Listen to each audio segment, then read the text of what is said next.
ओम नमो विष्णवे प्रभविष्णवे वैशंपायन उवाच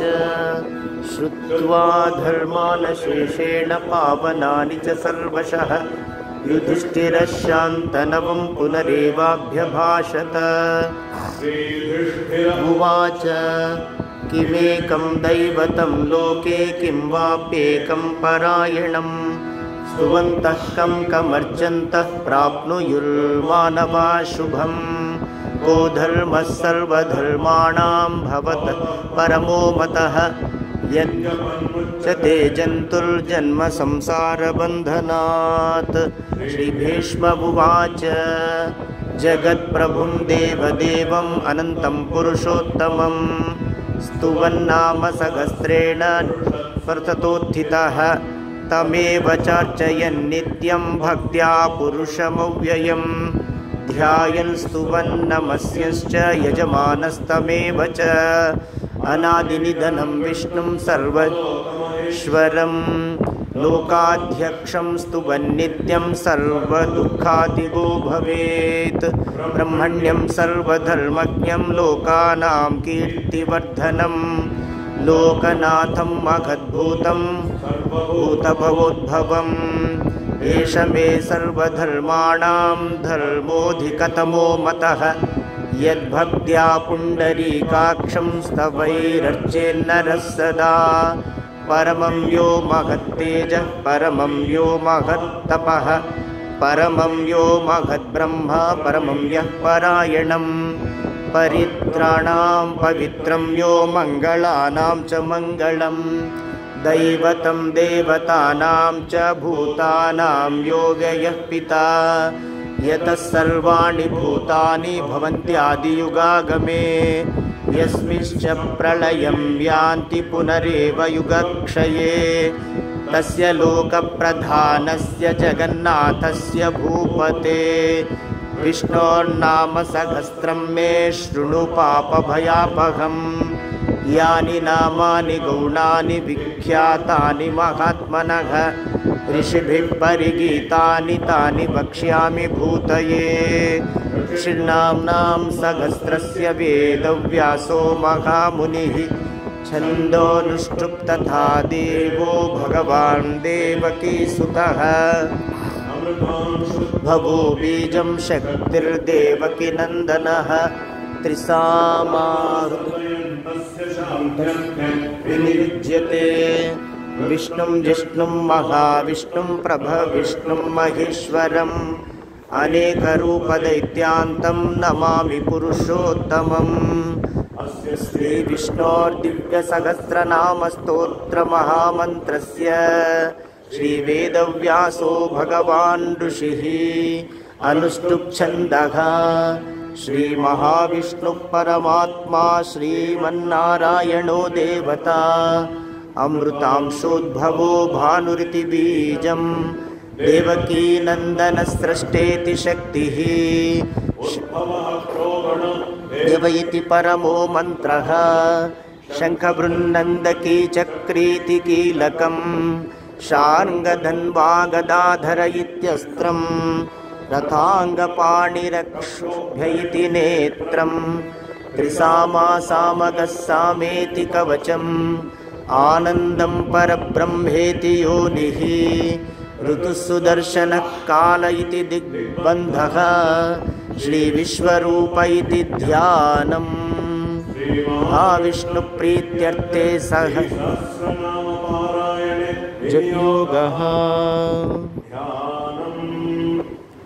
रोदन्वत्प्रदेशे शुचिमणिविलसत्सैकते मौक्तिकानां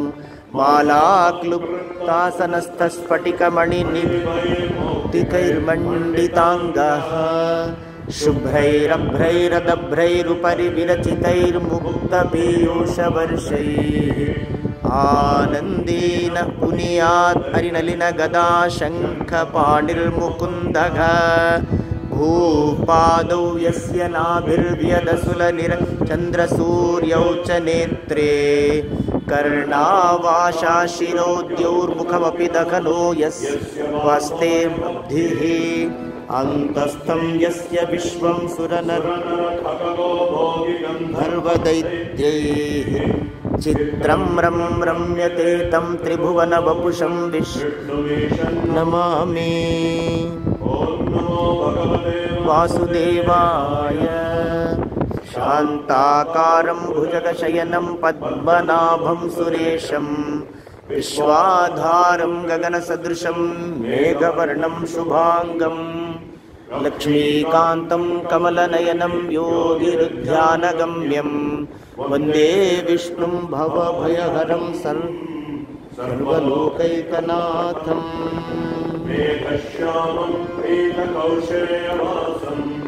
श्रीवत्साङ्कं कौस्तुभोद्भासिताङ्गं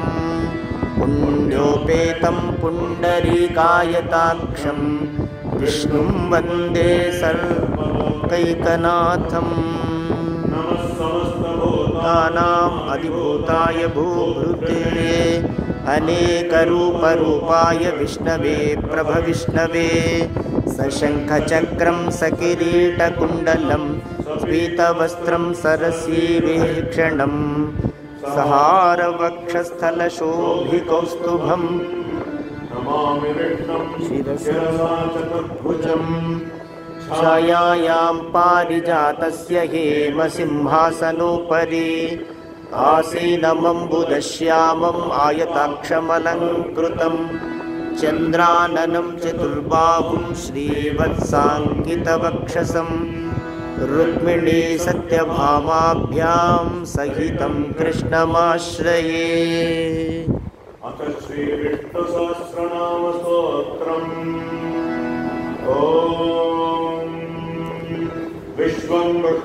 षट्कारो भूतभव्यभवत्प्रभुः भूतकृद्भूतभृद्भावो भूतात्मा भूतभावनः भूतात्मा परमात्मा च मुक्तानां परमागतिः अव्ययः पुरुषः साक्षी क्षेत्रज्ञोऽक्षर एव च योगो योगविदां नेता प्रधानपुरुषेश्वरः नारसिंहवपुः श्रीमान् केशवः पुरुषोत्तमः सर्वशिवस्थाणुर्भूतादिर्निधिरव्ययः सम्भवो भावनो भर्ता प्रभवः प्रभुरीश्वरः स्वयं भूशम्भुरादित्यः पुष्कराक्षो महास्वनः अनादिनिधनो धाता विधाता धातुरुत्तमः अप्रमेयो ऋषिकेशः पद्मनाभोमरप्रभुः विश्वकर्मा मनुस्पष्टा स्थविष्ठस्थविरो ध्रुवः अग्राह्यः शाश्वतः कृष्णो लोहिताक्षप्रतर्दनः प्रभूतस्त्रिककुब्धाम पवित्रं मङ्गलं परम् ईशानप्राणदप्राणो ज्येष्ठश्रेष्ठः प्रजापतिः हिरण्यगर्भो भूगर्भो माधवो मधुसूदनः ईश्वरो विक्रमी धन्वी मेधावी विक्रमः क्रमः अनुत्तमो दुराधर्षः कृतज्ञः कृतिरात्मवान् सुरेशः शरणं शर्म विश्वरेताः प्रजाभवः अघः संवर्तको वन् सत्ययः सर्वदर्शनः अजः सर्वादिरच्युतः विशाखपिरमूर्यात्मा सर्वयोगविनिस्तृतः वसुर्वसुमना सत्यः समात्मा संमितः समः अमोघः पुण्डरीकाक्षो वृषकर्मा वृषाकृतिः रुद्रो बभुशिरा बभ्रुर्विश्वयोनिःशुचिश्रवाः शाश्वतस्थाणुर्वरारोहो महातपाः सर्वगः सर्वविद्भानुर्विश्वक्सेनो जनार्दनः वेदो वेदविदव्यङ्गो वेदाङ्गो वेदवित्कविः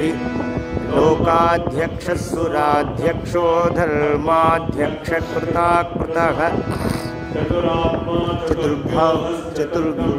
चतुर्भुजः भ्राजिष्णुर्भोजनं भोक्ता सहिष्णुर्जगदादिजः अनघो विजयो जेता विश्वयोनिः पुनर्वसुः उपेन्द्रो वामनप्रांशुरमोघः शुचिरुज्जितः संग्रहः सर्गो धृतात्मा नियमो यमः वेद्यो वैद्यः सदा योगी वीरः माधवो मधुः अतीन्द्रियो महामायो महोत्साहो महाबलः महाबुद्धिर्महावीर्यो महाशक्तिर्महादितिः अनिर्देश्य वपुः श्रीमान् अमेयात्मा महाधृदृक्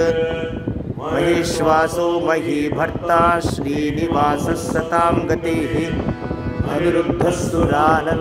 गोविन्दो गोवेदाम्पतिः मरीचिर्दमनोहंसः सुपर्णो भुजगोत्तमः हिरण्यनाभः सुतपाः पद्मनाभः प्रजापतिः मृत्युः सर्वदृक्सिंहः सन्धाता सन्धिमास्थिरः अजो दुर्मर्शनः शास्ता विश्रुतात्मा सुरारिः गुरुर्गुरुतमो धाम सत्यः सत्यपराक्रमः निमिषो निमिषस्रग्वी वाचस्पतिरुदारधीः अग्रणीर्ग्रामणी श्रीमान् न्यायो नेता समीरणः सहस्रमूर्धा विश्वात्मा सहस्राक्ष सहस्रपात् वर्तनो निवृत्तात्मा धनः वर्तको वह्निरनिलो धरणीधरः सुप्रसाद प्रसन्नात्मा विश्वभुग्विभुः सत्कर्ता सत्कृतः साधुर्जन्दुर्नारायणो नरः असंख्येयो प्रमेयात्मा विशिष्टशिष्टकृच्छुचिः सिद्धार्थः सिद्धसंकल्पः सिद्धिसाधनः वृषाही वृषभो विष्णुर्वृषपर्वा वृषोदरः वर्धनो वर्धमानश्च विविधश्रुतिसागरः सुभुजो दुर्धरो वाग्मी महेन्द्रो वसुतो वसुः नैकरूपो बृहद्रूपः शिपिविष्टप्रकाशः द्युतिधरस्यात्मा प्रतापनः स्पष्टाक्षरो मन्त्रश्चन्द्रं शुर्भास्करद्युतिः शोद्भवो शशबिन्दुस्तुरेश्वरः औषधं जगतः सेतुः सत्यधर्मपराक्रमः भूतभव्यभवन्नाथः पवनः पावनो नलः कामः कामकृत्कान्तः कामः कामप्रदः प्रभुः युगादिकृत्युगावर्तो नैकमायो मघाशनः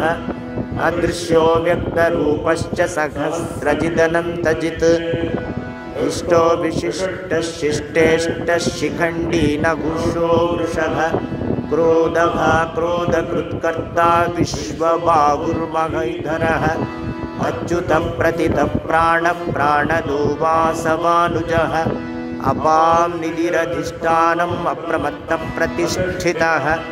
स्कन्दस्कन्दधरो धुर्यो वरदो वायुवाहनः वासुदेवो बृहद्भानुरधिदेवः पुरन्दरः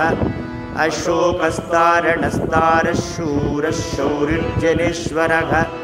अनुकूलः शतावर्तः पद्मे पद्मनिभेक्षणः पद्मनाभोरविन्दाक्षः पद्मगर्भः शरीरभृत् वृद्धात्मा महाक्षो गरुडध्वजः अतुलः शरभो भीमः समयज्ञो गविर्हरिः सर्वलक्षणलक्षण्यो लक्ष्मीवान् समितिञ्जयः भिक्षरो रोहितो मार्गो हेतुर्दामोदरः सखः महीधरो महाभागो वेगवानमिताशनः उद्भवक्षोभणो देवः श्रीगर्भः परमेश्वरः करणं कारणं कर्ता विक्ता गगनो गुहः व्यवसायो व्यवस्थानः संस्थानस्थानदो ध्रुवः परर्धिः परमस्पष्टः तुष्टः पुष्टः शुभेक्षणः विरामो विरजो मार्गो नेयो नयो नयः वीतिमतां धर्मो धर्मविदुत्तमः वैकुण्ठः पुरुषः प्राणः प्राणदः प्रणवः पणः गर्भो शत्रुघ्नो व्याप्तो वायुरधोक्षजः ऋतुः सुदर्शनः कालः परमेष्ठी परिग्रहः रुद्धस्मत्सरो दक्षो विश्रामो विश्वदक्षिणः विस्तारस्तावरस्ताणुप्रमाणं बीजमव्ययम् अर्थोऽनर्थो महाकोशो महाभोगो महाधनः अनिर्विण्णस्तविष्टोर्भूधर्मयूपो महामकः नक्षत्रनेमिर्नक्षत्री क्षमः समीधनः यज्ञयुज्यो महीजश्च ऋतुसत्रं सतां गतिः सर्वदर्शी विमुक्तात्मा सर्वज्ञो ज्ञानमुत्तमम् सूक्ष्मः सुघोषः सुखदः मनोहरोजितक्रोधो वीरबाहुर्विदारणः स्वापनस्ववशो व्यापी नैकात्मानैककर्मकृत् वत्सरो वत्सलो वस्तीरत्नगर्भो धनेश्वरः धर्मगुप्धर्मकृद्धर्मे सदसक्षरमक्षरम् अविज्ञाता सहस्रांशुर्विधाता कृतलक्षणः गभस्तिनेमिः सत्त्वस्थः सिंहो भूतमहेश्वरः आदिदेवो महादेवो देवेशो देवभृद्गुरुः उत्तरो गोपतिर्गोप्ता ज्ञानगम्यः पुरातनः शरीरभूतभृद्भोक्ता कपीन्द्रो भूरिदक्षिणः सोमपूमृतपः सोमः पुरुजित्पुरुषत्तमः विनयोजयः सत्यसन्धो दाशार्हः सात्वतां पतिः जीवो विनयिता साक्षी मुकुन्दो मितविक्रमः अम्भो निधिरनन्तात्मा महोदधिशयोऽन्तकः अजो महारस्वाभाव्योज्जिता मित्रप्रमोदनः आनन्दो नन्दनो नन्दः सत्यधर्मात्रिविक्रमः चार्यकृतज्ञो मेदिनीपतिः त्रिपदस्त्रिदशाध्यक्षो महाशृङ्गः कृतान्तकृत् महावराहो गोविन्दः सुषेणः कनकाङ्गदी गुह्यो गभीरो गगनो गुप्तश्चक्रगदाधरः स्वाङ्गोजितकृष्णो दृढः सङ्कर्षणोच्युतः वरुणो वारुणो वृक्षपुष्कराक्षो महामनाः भगवान् भगहानन्दी वनमाफलायुधः आदित्यो ज्योतिरादित्यः सहिष्णुर्गतिसत्तमः सुधन्वाखण्डपरशुर्दारुणो द्रविणप्रदः दिवि सर्वदृग्व्यासो वाचस्पतिरुदारधि सामगः सामनिर्वाणं भेषजं भिषक् सन्न्यासपृच्छमः शान्तो निष्ठा शान्तिपरायणम् कुवलेशयः गोहितो गोपतिर्गोप्ताज्ञायः अनिवर्ती निवृत्तात्मा संक्षेप्ताक्षेमकृच्छिवः श्रीवत्सवक्षा श्रीवासस्त्रीपति श्रीमताम्बरः श्रीमत् श्रीनिवास श्रीनिधि श्रीविभावनः श्रीधर श्रीकर श्रेय श्रीमान् लोकत्रयाश्रयः स्वक्षस्वङ्गशतानन्दो नन्दिर्ज्योतिर्गणेश्वरः विजितात्मा विधेयात्मा सत्कीर्तिच्छिन्नसंशयः उदीर्णः सर्वतश्चक्षुरनीशः शाश्वतस्थिरः अजोभूषणो भूतिर्विशोकः शोकनाशनः अर्जुष्मानर्जुतः कुम्भो विशुद्धात्मा विशोदनः प्रद्युम्नो मितविक्रमः कालनेमिनिहा वीरः शूरजनेश्वरः त्रिलोकात्मा त्रिलोकेशः केशवकेशिहागरिः कामदेवः कामपालः कामी कान्तकृतागमः शवपुर्विष्णुर्वीरोऽनन्तो धनञ्जयः ब्रह्मण्यो ब्रह्मकृद्ब्रह्मा ब्रह्म ब्रह्मविवर्धनः ब्रह्मविद्ब्राह्मणो ब्रह्मी ब्रह्मज्ञो ब्राह्मणप्रियः महाकर्मा महातेजा महोरगः महाक्रतुर्महायज्वा महायज्ञो महाकविः स्तव्यस्तवप्रियस्तोत्रं स्तुतिस्तोतारणप्रियः पूर्णः पूरयिता पुण्यः पुण्यकीर्तिरनामयः मनोजवस्तीर्थकरो वसुदेता वसुप्रदः वसुप्रदो वासुदेवो वसुर्वसुमनागविः सद्गतिस्सत्कृतिस्सत्ता सद्भूतिस्सत्परायणः शूरसेनो यदुश्रेष्ठः सन्निवासः सुयामुनः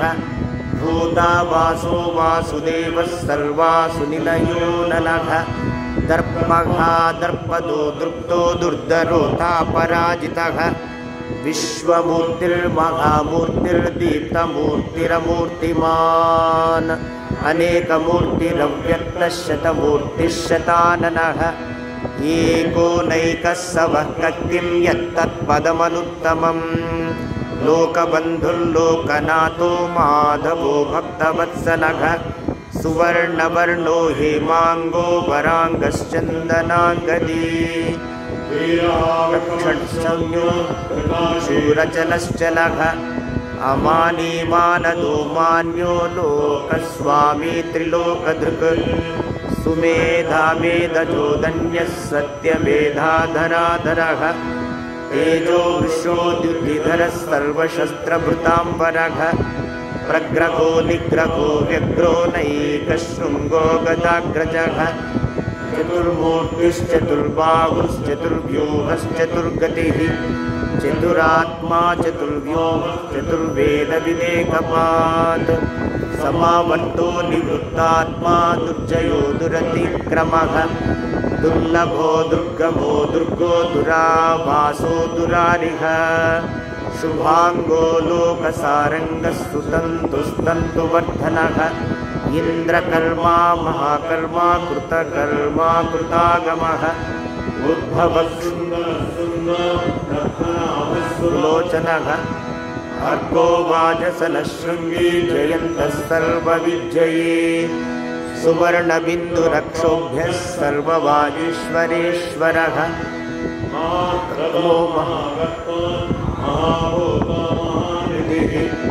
कुमुदः कुन्दरः कुन्दः पर्जन्यः पावनो निलः सर्वतोमुखः सुलभः सुरतः सिद्धः शत्रुजिच्छत्रुतापनः न्यग्रोदोदुम्बरोऽश्वत्थश्चाणूरान्ध्रनिषोदनः सहस्रार्चिः सप्तजिह्वः सप्तैधा सप्तवाहनः अमूर्तिरनघो चिन्त्यो भयकृद्भयनाशनः अणुर्गुणो महान् अधृतस्वधृतस्वास्य प्राग्वंशो वंशवर्धनः भारभृत्कथितो योगी योगीशः सर्वकामदः आश्रमश्रवणक्षामः सुपर्णो वायुवाहनः अनुद्धरो धनुर्वेदो दण्डो दमयितादमः अपराजितः सर्वसभो नियन्तायं नमो यमः सत्त्ववान् सात्विकः सत्यः सत्यमेव प्रियार्होर्ह प्रियकृत्प्रीतिवर्धनः विहाय सगतिर्ज्योतिर्सुरुचिर्भुतभुग्विभुः रविर्विलोचनः सूर्यः सविता रविलोचनः अनन्तो हुतबुद्भोक्ता सुखदो नैकजोग्रजः अनिर्विण्णस्तविष्णोकाधिष्ठानमद्भुतः सनातनतमः कपिलः कपिरव्ययः स्वस्ति स्वस्ति स्वस्ति स्वस्ति स्वस्ति दक्षिणः कुण्डलीचक्रे विक्रम्योर्जितशासनः शब्दातिगः शब्दशः शिशिरः सर्वरीकरः अक्रूरप्रेषलो दक्षो दक्षिणहर्षविणम्बरः विद्वत्तमो वीतभयपुण्यश्रवणकीर्तनः उत्तारणो दुष्कृतिः पुण्यो दुःस्वप्ननाशनः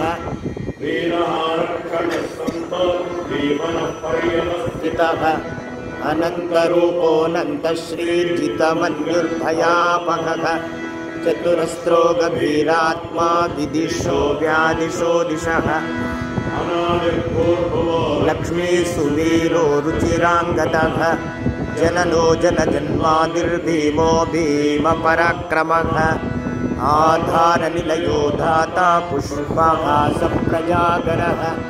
ऊर्ध्वगस्तत्पदाचारः प्राणदप्रणवपणः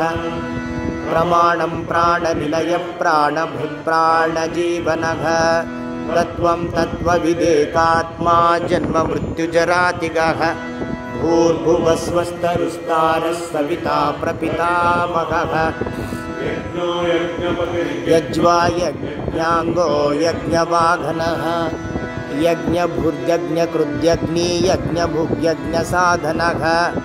यज्ञान्तकृद्यज्ञगुह्यम् अन्नमन्नादयेव च आत्मयोनिस्वयं जातो वैखानः सामगायनः देवकी नन्दनस्रष्टा क्षितीशः पापनाशनः शङ्खभृन्नन्दकी चक्रीश्राङ्गदन्वागदाधरः रथाङ्गपाणिरक्षोभ्यः सर्वप्रकरणायुधः सर्वप्रकरणायुध ॐ नम इति शङ्खी चक्री च नन्दकी श्रीमान्नारायणो विष्णुर्वासुदेवोऽभिरक्षतु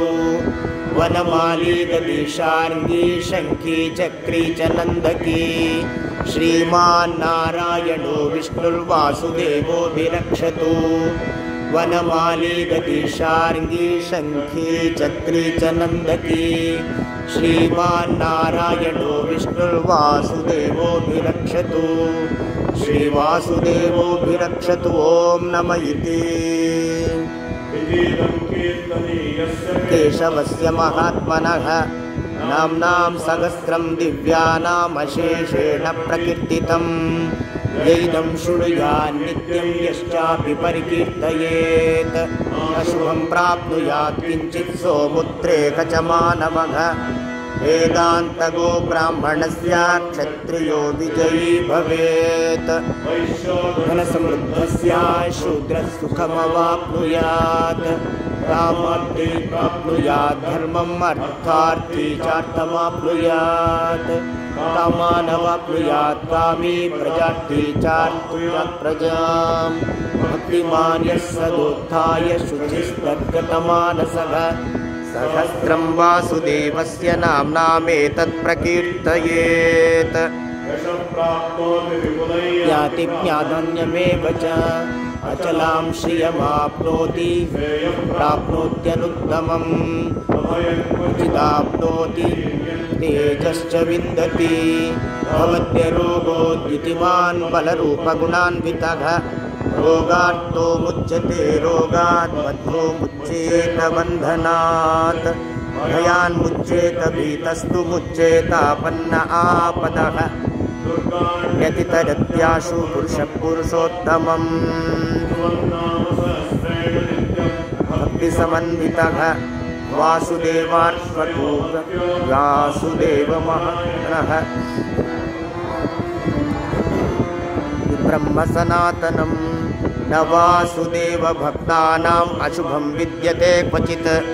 जन्म मृत्युजरा व्याधिभयं नैवोपजायते इमं स्तवं भूयानः श्रद्धा भक्तिसमन्वितः आत्मसुखक्षान्ति श्रुतिकीर्तिभिः न क्रोधो न च मात्सर्यं न लोभो नाशुभा मतिः नाम भक्तानां पुरुषोत्तमे यौस्तचन्द्रार्कनक्षत्रं कं दिशो भूर्मघो दधिः आत्मनः ससुरासुरगन्धर्वं सयक्षोरगराक्षसं जगद्वशे वर्ततेदं कृष्णस्य सचराचरम् मनो बुद्धिः तेजो बलं धृतिः वाक्कान्याहु क्षेत्रं क्षेत्रज्ञ एव च सर्वागमानामाचारः प्रथमं परिकल्पते प्रभवो विष्णु प्रभुरच्युतः महाभूतानि धातवः जंगमा जंगमं चेदं जगन्नारायणोद्भवम् योगो ज्ञानं तथा सांख्यं विद्या शिल्पादिकर्म च ज्ञानं एतत् सर्वं जनार्दनात् एको विष्णुं महद्भूतं पृथग्भूतान्यनेकशः त्रीलोकान् व्याप्य भूतात्मा भुङ्क्ते विश्वभुगव्ययः इमं स्तवं भगवतो विष्णोर्व्यासेन कीर्तितम् पुरुषश्रेयप्राप्तुं सुखानि च विश्वेश्वरमजं देवं जगतः प्रभुरौप्यम् ते यान्ति पराभवम् ते यान्ति पराभवम् ॐ नमः इति पद्मपत्रविशालाक्ष पद्मनाभसुरोत्तमा भक्तानामनुरक्तानां त्राता भव जनार्दन भगवानुवाच व्योमान्नामसहस्रेण स्तोतुमिच्छति पाण्डव स्वगमेकेन श्लोकेन स्तुत एव न संशयः स्तुत एव न संशय ॐ नमः इति व्यास उवाच वासनाद्वासुदेवस्य वासितं भुवन् जगत्त्रयं सर्वभूतनिवासोऽसि वासुदेव नमोऽस्तु ते वासुदेव नमोऽस्तु ते ॐ नमः इति पार्वत्युवाच केनोपानेन लघुना विष्णो नाम सहस्रकम् पठ्यते पंडितैः नित्यं श्रोतुमिच्छाम्यहं प्रभो उवाच रामे मनोरमे सहस्रनाम तत्तुल्यं रामनामवरानने श्रीराम राम रामेति रमे रामे मनोरमे सहस्रनाम तत्तुल्यं रामनामवरानने श्रीराम राम रामेति रमे रामे मनोरमे सहस्रनाम तत्तुल्यं रामनामवरानने श्रीराम नामवरानन ॐ नमः इति ब्रह्मोवाच नमोऽस्त्वनन्ताय सहस्रमूर्तये सहस्रपादाक्षि शिरोरुबाघवे सहस्रनाम्ने पुरुषाय शाश्वते सहस्रकोटियुगधारिणे नमः सहस्रकोटियुगधारिणे नमः ॐ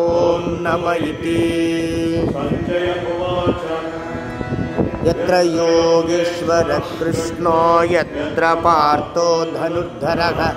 तत्र श्रीविजयो भूतिर्ध्रुवा नीतिर्मतिर्मम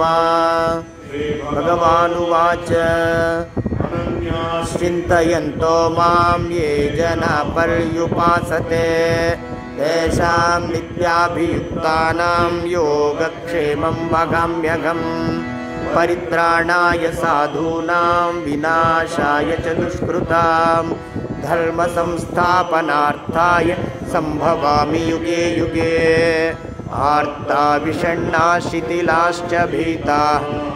घोरेषु च व्याधिषु वर्तमानाः